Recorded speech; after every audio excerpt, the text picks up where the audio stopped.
In November 2021, delivery driver Ethan Walker was traveling through the remote hills of northern Scotland. He had driven the route dozens of times before. The road was familiar, a narrow strip of asphalt winding through forests, fields, and small villages.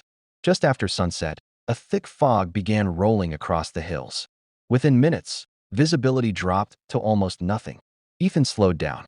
The headlights barely cut through the gray wall ahead of him. Then something strange appeared. A road. Not the one he was driving on. Another road. An older road. It branched away from the highway and disappeared into the fog. Ethan frowned. He had never seen it before. Yet he had driven this route for nearly 3 years. A weathered wooden sign stood beside the entrance. The paint had faded with age. Only one word remained visible: Blackthorn. Ethan checked his GPS. Nothing. No road. No town.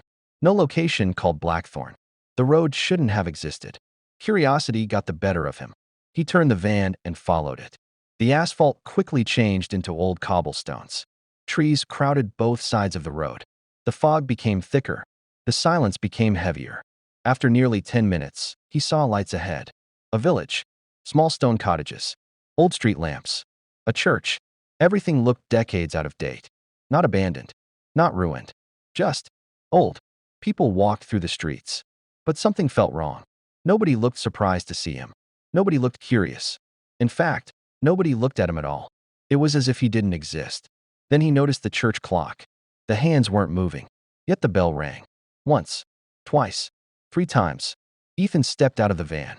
The village square was completely silent. No cars. No modern signs. No sound except the distant wind. Then he saw a notice board outside the church. Pinned to it was a newspaper. The date froze him in place. October 17th, 1958. Ethan stared at the newspaper. October 17th, 1958. It had to be some kind of historical display. That was the only explanation. Yet everything around him matched the date. The clothes. The buildings. Even the vehicles parked along the street looked decades old. He took out his phone. No signal. He opened the camera and snapped a few photos. Then he walked toward the church. As he approached, he noticed a black and white photograph hanging beside the entrance. It showed the village square crowded with people. At first, nothing seemed unusual. Then his eyes locked on one figure. A man standing near the church steps. The man was wearing a modern delivery uniform. The same uniform Ethan was wearing. His heart began to race. He stepped closer. The face in the photograph looked exactly like him. Not similar. Not familiar. Exactly the same. Suddenly, the church bell rang again. The sound echoed across the empty square. For the first time, people began to look at him. One by one. Slowly. Silently. Every person in the village stopped what they were doing. They turned toward Ethan. No one spoke. No one moved. They simply watched. A cold wind swept through the square. The fog thickened between the buildings. Then an elderly woman stepped forward. She looked at Ethan and quietly said, "You're early." Before he could answer, the church bell rang once more. The fog rolled across the square like a wave. Within seconds, the church, the cottages, and the people began to disappear behind the mist. Ethan ran back toward his van. He jumped inside and started the engine. The road ahead was barely visible.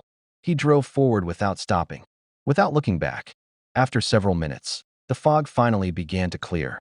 The old cobblestone road ended. He was back on the modern highway. His GPS started working again. Everything looked normal. Everything. Except for one photograph still saved on his phone. The photograph of the church. And the man standing on the steps. The man who looked exactly like him. For weeks, Ethan couldn't stop thinking about Blackthorn. The village wasn't on any map. No records appeared online. No one he asked had ever heard of it. Yet the photograph remained on his phone.